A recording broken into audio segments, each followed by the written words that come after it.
Assalamualaikum adik-adik. Selamat pagi. Gimana kabar kalian? Baik? Alhamdulillah kalau emang baik. Sebelumnya kali ini kita berjumpa lagi dong dengan Kakak Dita di dalam kelas My Class. Nah, sebelum kita mengawali pembelajaran, kakak mau menyampaikan bahwasanya kakak lagi sedih karena tadi sempat melihat kasus yang ada di website gitu kan. Itu mengenai HIV/AIDS yang ada di Surabaya. Itu ada yang menyatakan bahwa ada kasus HIV/AIDS di Surabaya itu semakin meningkat. Bahkan DPRD Surabaya itu mau membuat solusi agar pendidikan itu memiliki pendekatan humanis untuk menangkal kasus HIV/AIDS tersebut. Nah, itu kita harus berbangga karena ada solusi mungkin mengenai, semoga untuk pendekatan pendidikan humanis ini bisa mengurangi atau bisa menekan peningkatan mengenai kasus HIV/AIDS. Tapi kadang tuh kakak sering mikir kok, kenapa kasus HIV/AIDS itu sampai sekarang belum bisa menghilang gitu loh. Padahal HIV/AIDS itu sudah ada dari zaman dahulu, dari sudah lama seingat kakak itu mengenai kasus ini. Tapi sampai sekarang belum ada untuk penawar atau obat yang bisa menghilangkan mengenai penyakit HIV/AIDS gitu. Dan kakak minta doanya semoga orang-orang yang terjangkit penyakit HIV/AIDS semoga bisa disembuhkan dan terhilang dan terbebas dari penyakit tersebut. Amin. Nah, kenapa sih kakak hari ini kok menyinggung mengenai kasus HIV/AIDS? Apakah ada hubungannya dengan materi kali ini? Ada dong, kita hari ini ada hubungannya mengenai HIV/AIDS. Coba kalian pikir apa nanti yang ada apa materi yang ada hubungan mengenai HIV/AIDS? Ya, betul, itu mengenai sistem reproduksi. Kali ini kita akan membahas mengenai sistem reproduksi. Sebelum kita memasuki mengenai inti materi, silahkan adik-adik untuk menulis dan juga mencatat semua poin yang kakak sampaikan. Yang penting-penting saja tidak apa-apa, yang penting kalian paham mengenai materi kali ini. Dan kalau kalian emang mau sekalian nyemil atau minum, itu silahkan. Tapi yang penting jangan lupa untuk setiap poin itu dicatat, mengerti? Oke, sebelumnya kita berdoa terlebih dahulu sebelum kita ke inti materi. Silahkan, marilah kita berdoa sesuai dengan agama kita masing-masing. Berdoa mulai. Berdoa selesai. Nah, di materi kali ini mengenai sistem reproduksi, kakak akan membahas mengenai dua sistem, yakni sistem reproduksi pria dan juga sistem reproduksi wanita. Kenapa kok menjadi terbagi? Emang karena itu dari kedua hal tersebut itu berbeda, meskipun dalam fungsinya ada beberapa hal yang akan sama, seperti itu. Nah, kita bahas satu-satu terlebih dahulu, yaitu yang pertama kita akan membahas sistem reproduksi pria. Dalam sistem reproduksi pria itu dibagi menjadi dua lagi. Nah, itu ada genitalia interna dan juga genitalia eksterna. Maksud dari genitalia interna itu adalah sistem reproduksi yang ada di dalam. Dan juga untuk yang di eksterna itu berarti ada sistem reproduksi yang berada di luar. Nah, di organ genitalia interna itu yang pertama ada testis. Testis itu apa sih sebenarnya? Nah, testis itu merupakan organ yang berfungsi untuk penghasil sel sperma dan juga untuk hormon testosteron. Dari dua fungsi tersebut itu terletak di lokasi yang berbeda-beda di dalam testis. Nah, untuk hormon testosteron atau pembuat hormon testosteron itu berlangsung di sel Leydig di dalam jaringan interlobular. Sedangkan untuk spermatogenesis atau proses spermatogenesis itu berada di dalam epitheltubulus seminiferus, seperti itu. Nah, untuk testis sendiri itu merupakan sepasang struktur berbentuk oval agak gepeng dengan panjang sekitar 4 cm dan diameter sekitar 2, cm. Bersama epididymis, testis berada di dalam skrotum yang merupakan sebuah kantung ekstra abdomen tepat di bawah penis, seperti itu. Yang kedua itu ada epididymis. Epididymis merupakan suatu struktur berbentuk koma yang menahan batas posterolateral testis Epididymis itu dibentuk oleh saluran yang berlekuk-lekuk secara tidak teratur yang disebut ductus epididymis. Ductus epididymis itu sendiri memiliki panjang sekitar 600 cm. Wah, panjang sekali kan? Nah, epididymis memiliki dua fungsi, yakni yang pertama tempat sperma tersubstansi dan mengalami pematangan, dan yang kedua untuk mengabsorpsi kembali cairan testikuler yang menyangkut sperma dari tubulus seminiferus dan sperma yang sudah rusak, seperti itu. Jadi ada dua fungsi dalam epididymis. Yang pertama mengenai untuk pematangan sperma, dan yang kedua adalah untuk mengangkut sperma itu sendiri, seperti itu. Nah, dan untuk organ yang ketiga itu adalah vas deferens. Vas deferens itu merupakan saluran yang menghubungkan epididymis dan juga untuk uretra. Letak dari vas deferens sendiri itu dimulai dari ujung kedua epididymis yang ada di dalam kantung skrotum, lalu naik ke bagian atas lipat paha. Pada bagian ujungnya vas deferens itu dikelilingi oleh suatu pembesaran kelenjar-kelenjar yang disebut dengan ampula. Sebelum masuk ke uretra, vas deferens ini bergabung terlebih dahulu dengan saluran ereksi vesica seminalis membentuk ductus ejaculatoris. Berdasarkan fungsinya, itu vas deferens itu berfungsi untuk membawa sperma dari epididymis menuju uretra dan untuk dikeluarkan, seperti itu. Dan yang keempat itu ada vesicula seminalis dan juga ductus seminalis. Itu adalah berupa kantong-kantong kecil yang berbentuk tidak teratur memiliki panjang 5 cm yang terletak di antara vesika urinaria dan rektum. Vesicula seminalis dan ductus seminalis memiliki fungsi untuk mensekresikan cairan kental berwarna kuning yang ditambahkan pada sperma untuk membantu cairan semen. Cairan tersebut memiliki kandungan glukosa yang memiliki fungsi memberi nutrisi pada sperma atau cairan semen.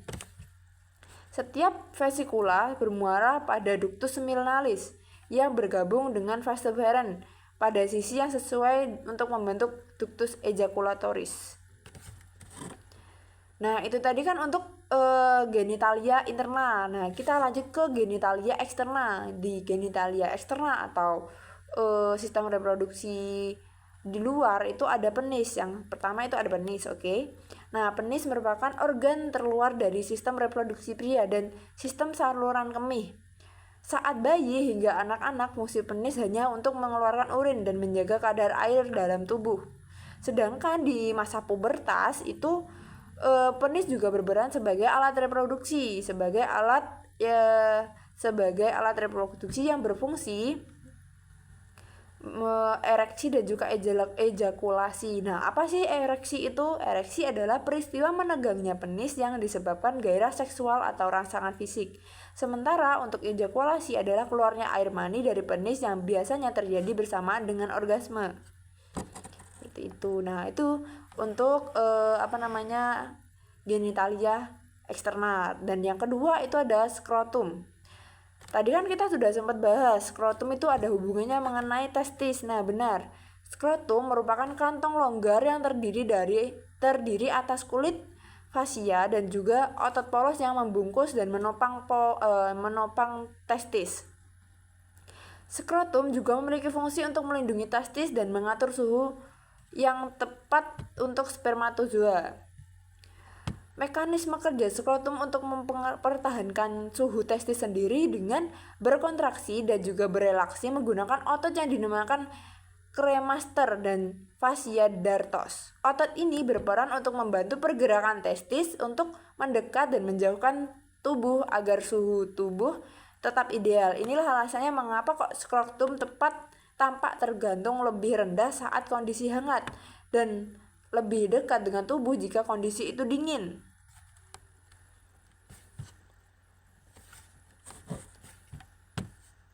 Nah, yang ketiga itu ada uretra. Uretra itu bagi pria juga berfungsi sebagai saluran organ reproduksi yang bermana tugas untuk menyalurkan sperma saat ejakulasi. Jadi di pria itu untuk uretra itu terjadi dua fungsi, ya ini untuk mengeluarkan mengeluarkan cairan urin dan juga untuk mengeluarkan sperma seperti itu. Nah, tadi kan kita sudah membahas mengenai sistem reproduksi pria. Jadi kali ini kita akan membahas mengenai sistem reproduksi wanita. Tapi kakak mohon maaf karena untuk sistem reproduksi wanita sebenarnya sama dengan sistem reproduksi pria, ada internal dan juga eksternal, tapi untuk kali ini kakak akan lebih spesifikasi lagi di internal. Jadi untuk yang eksternal mungkin di kemudian hari akan kakak bahas, tapi untuk kali ini kita hanya terfokus di internal saja, seperti itu. Nah, di internal itu ada organ reproduksi wanita. Yang pertama itu adalah ovarium. Mungkin kita tidak asing lagi dengan organ yang satu ini karena emang sudah tidak asing gitu loh, maksudnya sudah sering kita dengar di obrolan-obrolan dan juga website-website mengenai ovarium. Nah, ovarium atau indung telur adalah kelenjar yang berbentuk oval dan berukuran kecil yang terletak di kedua sisi rahim. Secara umum, ovarium diketahui sebagai tempat untuk memproduksi dan menyimpan ovum atau sel telur. Tapi apabila terjadi pembuahan atau fertilisasi oleh sperma, maka akan terjadi kehamilan. Terkadang ovarium dapat melepaskan lebih dari satu sel, sehingga terjadi kehamilan kembar atau multiple. Di samping itu, bagian sistem reproduksi wanita ini juga menghasilkan hormon untuk mengontrol siklus menstruasi serta kehamilan. Di dalam ovarium juga terdapat corpus luteum dan juga folikel. Corpus luteum bertanggung jawab untuk produksi hormon progesteron selama awal masa kehamilan, sedangkan untuk folikel merupakan kantung cairan yang berisi oosit matang untuk membentuk sebuah sel telur. Folikel juga berfungsi untuk menghasilkan estrogen, suatu hormon yang diperlukan untuk pengembangan sel telur. Jadi di dalam ovarium itu ada dua hal kembali atau dua suborgan kembali, yakni folikel dan juga ada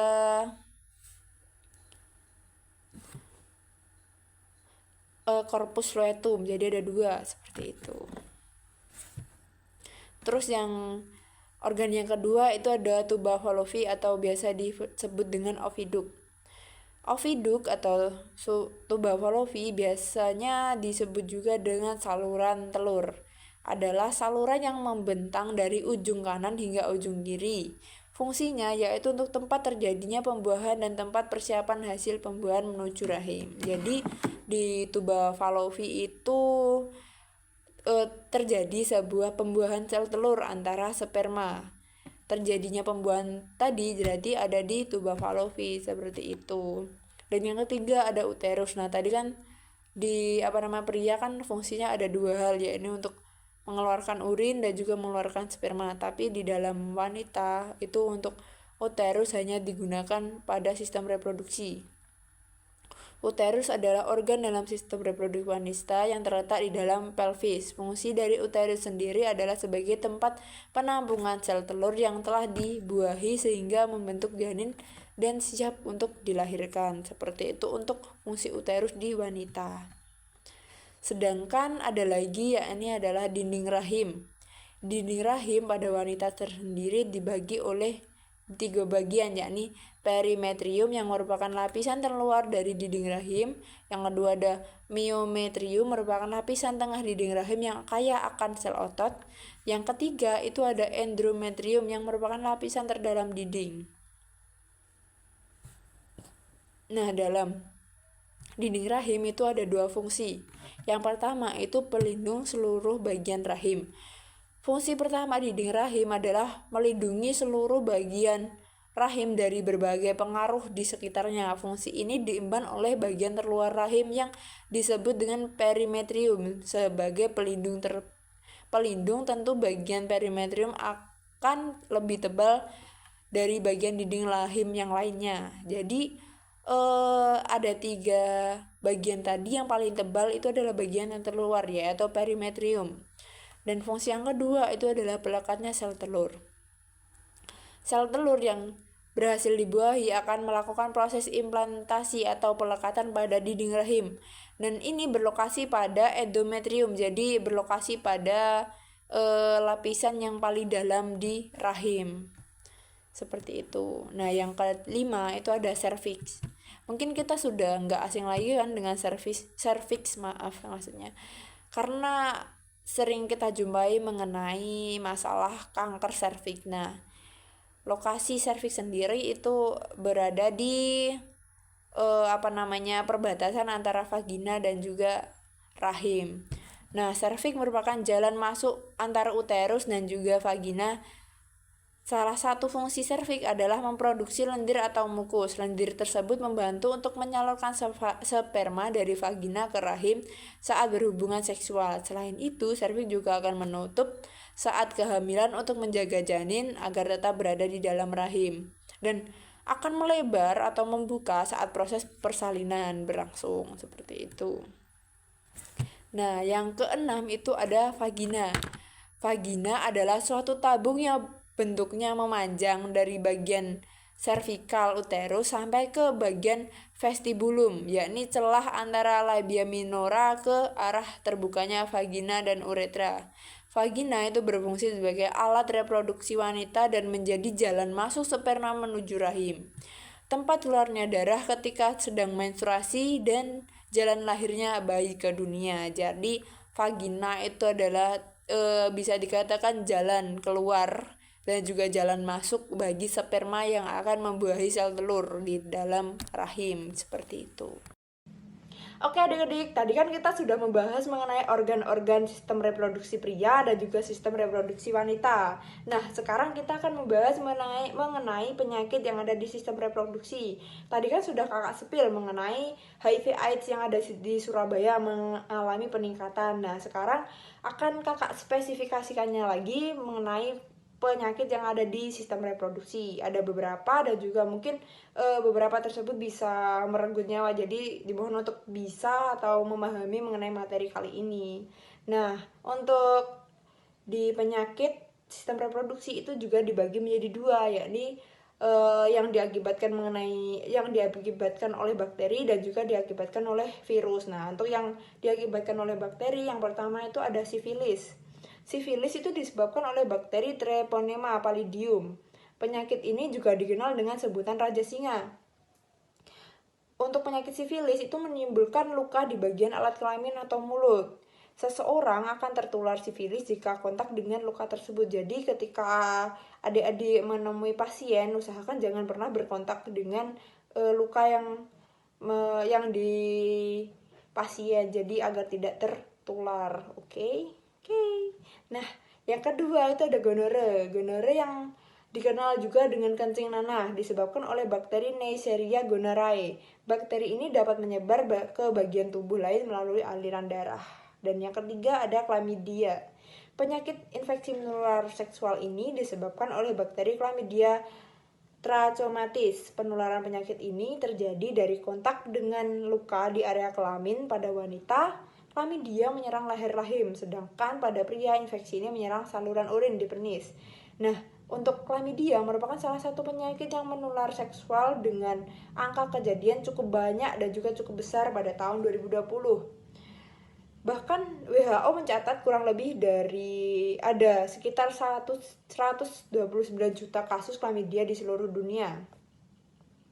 Selain itu juga, chlamydia juga merupakan penyebab utama radang panggul dan kemandulan pada wanita selain gonore. Jadi untuk adik-adik dimohon untuk menjaga untuk sistem reproduksi agar jangan sampai terserang penyakit-penyakit tersebut. Nah, ada lagi yang keempat mengenai lipogranuloma varenum atau LGV. LGV merupakan penyakit menular seksual yang disebabkan oleh chlamydia trachomatis. Meskipun disebabkan di bakteri yang sama dengan bakteri penyebab chlamydia, tapi keduanya memiliki tipe yang berbeda. Terus yang kelima ada granuloma inguinale atau atau donovanosis disebabkan oleh infeksi bakteri Klebsiella granulomatis.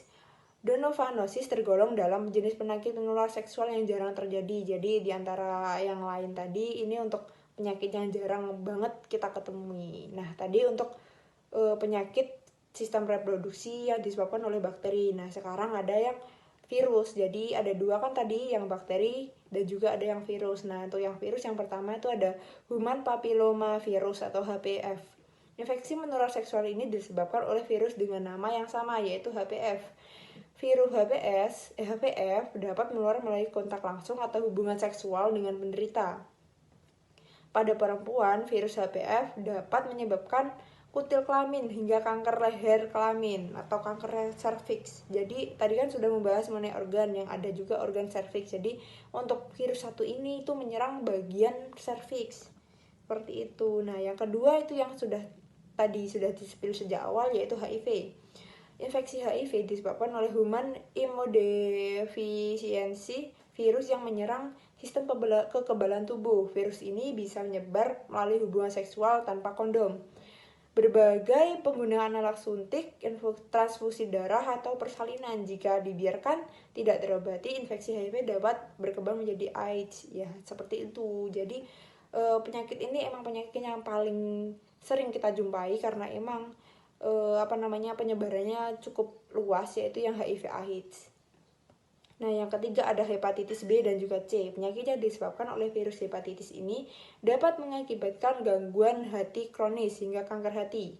Virus ini ditemukan dalam darah atau cairan tubuh penderita. Selain melalui hubungan seksual, virus ini bisa menular melalui jarum suntik yang dipakai bersama atau transplantasi organ. Yang keempat itu ada herpes genital. Herpes genital disebabkan oleh infeksi virus herpes simplex HCF. Virus ini bersifat tidak aktif dan bersembunyi di dalam tubuh tanpa menyebabkan gejala. Penyebaran virus terjadi melalui kontak langsung dengan pasangan yang terinfeksi. Jadi kebanyakan dari penyakit-penyakit yang kakak sampaikan tadi, baik di penularan akibat virus juga akibat